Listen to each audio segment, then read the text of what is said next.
말도 안 되는 일이 벌어졌습니다. 전 세계 교통공학계를 뒤흔든 충격적인 사건이 다름 아닌 한국의 평범한 휴게소에서 터졌습니다. MIT 교통연구소에서 20년간 교통 시스템을 연구한 세계 최고 권위자가 한국을 방문한 지 단 하루 만에 자신의 연구 인생을 완전히 부정해버렸습니다. 그가 평생 믿어온 이론이 한순간에 무너져 내린 그 장면. 미국 연구팀은 당황하며 급히 카메라를 꺼내 촬영하기 시작했습니다. 그 영상이 공개되자 전 세계 학계는 발칵 뒤집혔습니다. 이게 어떻게 가능하지? 한국에서 대체 무슨 일이 벌어지고 있는 거야? 사건의 중심에 있는 인물, MIT 교통연구소의 수석 연구원 조셉 콜린스 박사. 그는 이 사건을 직접 목격한 후 자신의 20년 연구를 스스로 뒤엎어야만 했습니다. 그렇다면 도대체 한국의 평범한 휴게소에서 어떤 충격적인 일이 있었던 걸까요? 지금부터 조셉 박사가 겪은 믿을 수 없는 한국 교통 시스템의 비밀을 낱낱이 파헤쳐 보겠습니다. 나는 미국 MIT 교통연구소의 수석 연구원 조셉 콜린스다. 20년간 교통 시스템을 연구하며 누구보다 이 분야에서 인정받아왔다. 하지만 불과 며칠 전 내 평생의 연구를 스스로 부정해야 하는 상황이 벌어졌다. 솔직히 말하자면 나는 한국이라는 나라를 그리 좋게 보지 않았다. 20년 전 교환학생으로 한국을 방문했다가 예상치 못한 교통사고를 당했기 때문이다. 쿵! 갑자기 튀어나온 오토바이. 급히 브레이크를 밟았지만 충돌을 피할 순 없었다. 다행히 큰 부상은 없었지만 이후의 과정이 끔찍했다. 응급 서비스는 느리고 언어 장벽은 높았다. 119에 전화하는 것도 어려웠고 겨우 병원에 도착한 후에도 40분을 기다려야 했다. 의료 절차는 복잡했고 시스템은 비효율적이었다. 그때 나는 확신했다. 한국은 선진국이 아니다. 교통 시스템이 제대로 갖춰져 있지 않다. 그 후 내 연구에서도 한국을 참고한 적이 없다. 미국이 교통 시스템의 표준이라고 믿었기 때문이다. 그런데 몇 달 전 MIT 연구소에서 기이한 보고서가 하나 올라왔다. 한국의 교통 시스템 세계 최고 수준. 보고서를 읽자마자 나는 코웃음을 쳤다. 뭐? 한국이 세계 최고? 말도 안 되는 소리였다. 나는 연구소 부장 마크 리에게 따져 물었다. 마크, 이거 장난이지? 내가 20년 전에 직접 경험했어. 한국의 교통은 형편없었어. 하지만 그는 내게 믿기 힘든 데이터를 보여주었다. 한국의 교통 정체율이 미국보다 낮고 대중교통 효율성이 세계 최상위권이라는 통계. AI 기반 교통 신호 시스템, 실시간 관제센터, 초고속 대중교통망까지. 직접 가서 확인해보지 않으면 믿을 수 없어. 나는 결국 한국행 비행기에 몸을 실었다. 하지만 출발 전날 밤 마크가 내게 충격적인 말을 건넸다. 조셉, 이 출장은 중요해. 하지만 가능하면 미국이 여전히 우위라는 결론을 내줬으면 좋겠어.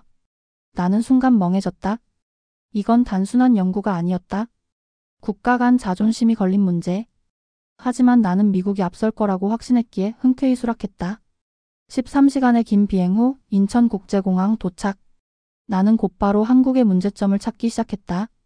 하지만 첫 순간부터 이상한 일이 벌어졌다. 환영합니다. 자동 입국 심사를 진행해 주세요. 입국 심사 시간이 30초? 미국에서는 30분 이상 걸리는 과정이었는데, 교수님, 공항철도를 이용하면 정확한 시간에 도착할 수 있습니다. 뭐? 기차가 시간을 안 늦어?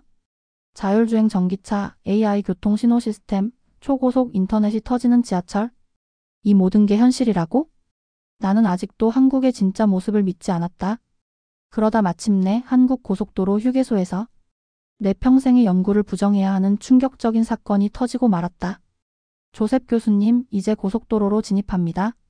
나는 조용히 창밖을 바라봤다. 서울의 교통 시스템이 좋아 보인다고 해서 속단할 순 없어. 고속도로야말로 한국 교통 시스템의 진짜 모습을 보여줄 것이라고 생각했다. 톨게이트 앞입니다. 나는 본능적으로 지갑을 꺼냈다. 통행료를 내야겠지. 그런데 차가 속도를 줄이지 않았다. 아니, 멈추지도 않았다. 서준 씨, 차 멈춰야 하는 거 아니에요? 아, 걱정 마세요. 한국은 하이패스 시스템이 있어요. B-빅. 차량이 톨게이트를 통과하는 순간 통행료가 자동으로 결제되었다. 이게 가능하다고? 미국에서 고속도로를 이용할 때면 항상 톨게이트 앞에서 길게 늘어선 차량들. 통행료를 지불하기 위해 멈추고 현금을 꺼내고 카드 결제에 몇 초씩 걸리는 시간. 그 때문에 출퇴근 시간엔 톨게이트 앞에서 지옥 같은 정체가 발생한다. 그런데 한국은 통행료 자동 결제, 차량이 멈추지 않고 통과, 하이패스 보급률 96.5%. 이건 말도 안 돼. 미국 이지패스 E-GPS보다 효율적이잖아. 이제 휴게소에 도착했습니다. 나는 고속도로의 상태를 유심히 살폈다. 미국 도로는 곳곳에 패인 곳이 많고 유지 보수도 늦는다. 하지만 한국의 도로는 매끈하고 깔끔했다. 한국 도로는 왜 이렇게 깨끗하죠? 실시간 도로 관리 시스템 덕분이에요. AI가 도로 상태를 분석해서 보수가 필요하면 즉시 조치합니다. 나는 속으로 비웃었다. AI가 도로를 관리한다고? 과장이 심하군. 차가 휴게소에 진입했다. 그 순간 내 눈앞에 믿을 수 없는 광경이 펼쳐졌다. 이게 휴게소라고? 미국의 고속도로 휴게소는 대부분 허름한 편의점, 기름 냄새가 가득한 주유소, 그리고 관리가 안 된 화장실이 전부다. 그런데 한국의 휴게소는 작은 쇼핑몰 같았다. 각종 지역 특산물과 다양한 음식점들, 심지어 샤워실과 수면실까지. 그리고 가장 충격적인 것, 화장실. 여기가 진짜 공공 화장실 맞아? 화장실 내부는 마치 고급 호텔처럼 깔끔했다. 자동문, 비데 설치된 변기, 냄새 없는 쾌적한 공간. 나는 믿을 수 없었다. 미국 휴게소 화장실에선 숨을 참아야 하는데 여긴 상쾌해. 주변을 둘러보니 사람들은 쓰레기를 분리수거하고 있었다. 식사 후 자신의 식판을 직접 반납하는 모습도 보였다. 이게 한국의 기본적인 시민의식이라고? 그때 사건이 터졌다. 비용 마이너스 비용 마이너스 비용. 고속도로에서 구급차가 다가오고 있었다. 나는 본능적으로 이제 정체가 시작되겠군이라고 생각했다. 그런데 모든 차량이 일제히 좌우로 갈라졌다. 마치 미리 약속이라도 한 듯 구급차를 위한 길이 만들어졌다. 이건 대체 뭐지? 미국에서는 구급차가 오면 차들이 잘 비켜주지 않는다. 도로 한가운데서 구급차가 막혀 있는 건 흔한 일이다. 하지만 한국에서는 운전자들이 마치 자동 반응처럼 길을 열어줬다. 누구 하나 경적을 울리지 않았다. 그 어떤 차량도 얌체처럼 끼어들지 않았다. 구급차는 단 몇 초 만에 시야에서 사라졌다. 나는 충격을 받았다. 이건 단순한 기술의 문제가 아니었다. 한국 운전자들은 시스템을 신뢰하고 자발적으로 협조하고 있어. 나는 방금 평생의 연구를 뒤엎어야 하는 장면을 목격한 것 같았다. 교수님, 이제 다음 일정으로 이동하시죠? 나는 여전히 충격에서 벗어나지 못한 채 차에 올랐다. 구급차가 오자마자 모든 차량이 자동으로 길을 터주다니. 이게 정말 아무런 법적 강제력 없이 가능한 일이라고? 이제 AI 교통 관제 시스템을 보여드리겠습니다. AI 기반 교통 관제 시스템? 나는 솔직히 반신반의했다. 교통 관제는 사람이 직접 해야 정확한 판단을 내릴 수 있다. AI가 얼마나 똑똑하든 인간보다 나을 리 없지. 차는 곧 서울의 한 대형 교통 관제 센터에 도착했다. 내부로 들어서자 거대한 스크린이 벽면을 가득 채우고 있었다. 실시간으로 변화하는 도로 상황, 차량 흐름, 사고 발생 지점들이 한눈에 보였다. 이곳에서는 서울 전역의 교통을 실시간으로 모니터링하고 있습니다. AI가 실시간 데이터를 분석해 신호 주기를 조정하고 도로 상황에 맞춰 최적의 경로를 안내하죠. 나는 코웃음을 쳤다. 그래봤자 미국의 ITS, INTELL, IGNT 트랜스포테이션 시스템과 별 차이 없을 거야. 그런데 그 순간 경고 강남대로 3차선에서 교통사고 발생. 스크린 속 지도에서 한 지점이 붉게 전멸하기 시작했다. AI가 즉시 사고 발생 지점을 감지하고 신속하게 대처를 시작한 것이다. 1단계 사고 감지 AI가 CCTV 영상 분석을 통해 사고 발생을 확인. 2단계 교통 흐름 조정 사고 구간의 신호 체계를 자동 조정해 정체 최소화. 3단계 긴급 차량 지원 구급차 및 견인차의 최적의 이동 경로 제공. 지금 사고 처리가 어떻게 진행되는지 확인해 보시죠. 나는 숨을 죽였다. 사고 발생 후 겨우 1분도 채 지나지 않아 AI가 해당 구간의 신호 체계를 변경했다. 구급차는 자동 조정된 신호 덕분에 단 몇 분 만에 현장에 도착했다. 견인차도 최적의 경로를 안내받아 신속하게 출동했다. 그리고 단 10분 만에 사고 차량은 견인되고 도로가 정상화되었다. 뭐라고? 나는 그저 할 말을 잃었다. 미국이었다면? 사고 한 건으로 최소 3040분 이상 정체가 발생했을 것이다. 구급차는 신호에 막혀 제때 도착하지 못했을 것이다.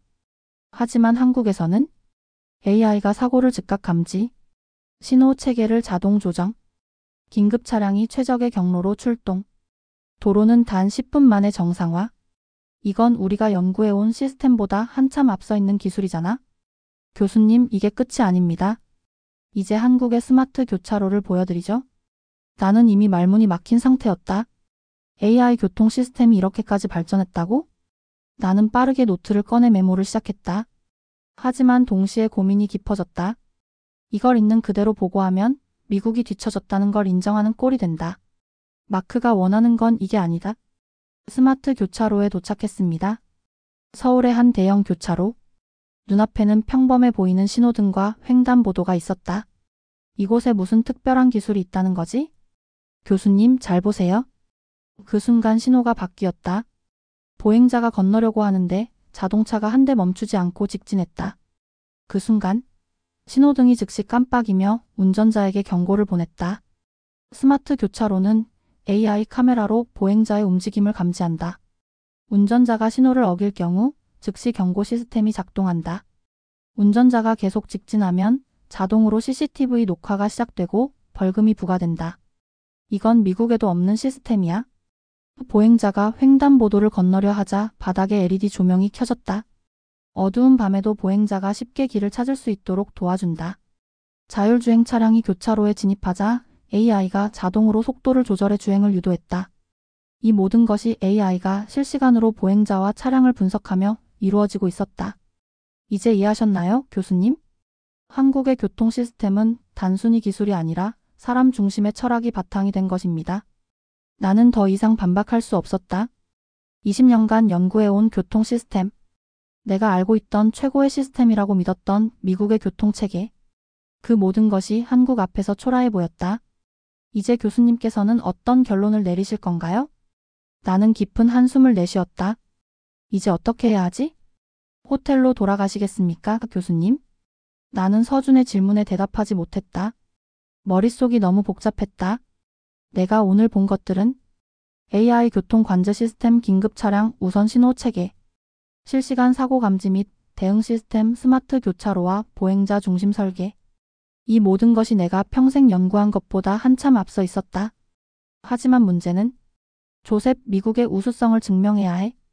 내일이면 마크에게 보고서를 제출해야 한다. 그리고 그가 원하는 결론은 이미 정해져 있다. 호텔로 돌아가 주세요. 차가 조용히 움직였다. 창밖으로 보이는 서울의 밤거리는 질서정연했다. 교통체증이 있을 법한 시간인데도 신호체계가 원활하게 작동하고 있었다. 파란불 전환까지 남은 시간 12초. 신호등 아래 작은 디지털 화면이 남은 시간을 정확히 알려주고 있었다. 이 작은 시스템 하나까지도 미국보다 앞서 있었다. 호텔 방으로 돌아온 후 나는 보고서를 작성하기 시작했다. 하지만 손이 떨렸다. 미국 교통 시스템의 우수성 보고서. 이 보고서를 작성하는 순간 나는 거짓말을 해야 한다. 하지만 진실을 왜곡하면 나는 더 이상 과학자가 아니다. 조셉, 초안 보고서 보냈나? 마크의 전화였다. 아직 작성 중입니다. 늦지 않게 보내. 그리고 보고서 내용은 우리가 논의한 대로 하도록. 교통신호 AI 시스템은 아직 검증이 부족하다. 하이패스는 미국의 E-GPS와 비슷하다. 나는 더 이상 듣고 싶지 않았다. 알겠습니다, 마크. 전화를 끊고 창밖을 바라봤다. 신호등 하나조차 미국보다 효율적인데 나는 이걸 부정해야 하나? 나는 밤새 고민했다. 거짓된 보고서를 제출하면 연구소에서의 입지는 더욱 탄탄해질 것이다. 하지만 진실을 밝히면 연구소에서 밀려날 수도 있다. 나는 결국 노트북을 열고 2개의 보고서를 작성했다. 1. 마크가 원하는 보고서, 미국이 우위라는 내용. 2. 내가 본 것을 그대로 담은 보고서, 한국의 시스템이 더 우수하다는 내용. 이제 선택해야 했다. 과학자로서의 신념을 지킬 것인가? 아니면 현실적인 이익을 택할 것인가? 그리고 다음날 아침 뜻밖의 전화가 걸려왔다. 교수님, 혹시 뉴스 보셨습니까? 서준이었다. 무슨 일인가요? 긴급 뉴스. 한국의 AI 교통 시스템이 대형 사고를 막았다. 나는 급히 TV를 켰다. 뉴스에서는 한국의 AI 교통 관제 시스템이 한밤중 대형 사고를 예측하고 사전에 조치를 취해 피해를 최소화했다는 소식이 나오고 있었다. 어젯밤 서울 외곽 도로에서 고속으로 달리던 트럭이 브레이크 고장을 일으켜 사고가 발생할 뻔했습니다. 하지만 AI 교통 시스템이 이를 감지하고 AI가 위험을 감지한 즉시 앞 도로의 신호 체계를 변경, 다른 차량들을 미리 우회시켜 대형 추돌 사고를 막았다. 나는 숨이 멎는 듯했다. 사고 예측, 실시간 신호 변경, 차량 흐름 조정. 이건 우리가 꿈꿔온 미래의 교통 시스템 그 자체였다. 교수님, 이제 결정을 내리셔야 할 것 같습니다. 서준의 목소리는 차분했다. 과학자로서 교수님은 어떤 선택을 하시겠습니까? 나는 결정을 내려야만 했다. 이제 선택해야 한다. 나는 노트북 화면을 바라봤다. 2개의 보고서. 첫 번째 파일 거짓된 보고서. 두 번째 파일 진실을 담은 보고서. 조셉 초안 보고서 보냈나? 마크의 전화가 다시 걸려왔다. 나는 한참 동안 말이 없었다. 조셉? 곧 보낼 겁니다. 전화를 끊고 나는 깊은 한숨을 내쉬었다. 내가 본 걸 그대로 쓸 것인가? 아니면 마크가 원하는 걸 쓸 것인가? 이건 단순한 연구 보고서가 아니다. 내 커리어, 연구소의 자금, 그리고 미국 교통 시스템의 위상이 걸린 문제다. 하지만 과학자로서 진실을 외면한다면 나는 더 이상 연구를 할 자격이 없다. 나는 결국 두 번째 파일을 열었다. 한국의 교통 시스템은 AI와 사람 중심 철학이 결합된 최첨단 모델이다. 이는 향후 미국이 참고해야 할 혁신적인 교통 체계이며 미래 교통의 방향성을 제시한다. 파일 전송 완료. 나는 보고서를 이메일로 보냈다. 그 순간 내 커리어가 어떻게 될지는 알 수 없었다. 하지만 한 가지 확실한 건 나는 과학자로서의 양심을 지켰다는 것이다. 조셉, 지금 당장 내 방으로 와. 이메일을 보낸 지 10분도 지나지 않아 마크의 전화가 울렸다. 분노에 찬 목소리. 나는 연구소로 향하며 생각했다. 이제 어떤 일이 벌어질지 몰라도 나는 후회하지 않는다. 쾅. 문이 거칠게 열렸다. 조셉, 지금 당장 설명해. 마크는 내 보고서를 프린트해 손에 쥐고 있었다. 그의 손이 부들부들 떨리고 있었다. 한국이 미국보다 앞서 있다. 내가 제정신이야? 나는 차분히 마크를 바라봤다. 마크, 나는 내가 본 걸 썼을 뿐이야. 헛소리하지 마. 우리가 원하는 결론을 내야 한다고 했잖아. 그게 문제가 아닐까? 우리가 원하는 결론이 아니라 사실을 연구해야 하는 거 아닌가? 마크의 표정이 굳어졌다. 좋아. 네가 그렇게 나온다면 회의를 소집하지. 몇 시간 후 나는 연구소 최고 이사진이 모인 회의실로 불려갔다. 이미 내 보고서는 모든 이사들에게 전달된 상태였다. MIT 연구소 이사장 로버트 왓슨. 그는 조용히 내 보고서를 살펴보더니 고개를 들었다. 조셉 교수, 당신은 MIT를 대표하는 연구원입니다. 그런데 이 보고서 내용은 우리가 지금까지 연구해온 방향과 다릅니다. 나는 침착하게 대답했다. 교통 연구란 항상 새로운 데이터를 받아들이고 더 나은 모델을 찾아가는 과정 아닙니까? 제가 본 한국의 교통 시스템은 단순한 발전이 아니라 우리보다 앞서 있는 혁신적인 체계였습니다. 제가 거짓된 데이터를 보고했다면 그건 연구자가 아니라 정치인이 되는 겁니다. 회의실이 잠시 조용해졌다. 그리고 이 보고서 채택합시다. 이사장 로버트가 조용히 말했다. 한국의 교통 시스템이 미국보다 앞서 있다면 우리는 그것을 연구하고 배워야 합니다. 우리의 목표는 진실을 밝히는 것이지 자존심을 지키는 것이 아니니까요. 마크의 얼굴이 새하얗게 질렸다. 이사장님, 이건 받아들일 수 없습니다. 받아들이고 말고 할 문제가 아닙니다, 마크. 과학은 진실을 따라가는 겁니다. 나는 그 순간 모든 긴장이 풀리는 것을 느꼈다. 내가 택한 길이 옳았다는 걸. 자네가 이번 프로젝트를 이끄는 게 좋겠군. 나는 눈을 의심했다. 이사장이 내게 한미교통시스템 협력 프로젝트의 총책임자 자리를 제안한 것이다.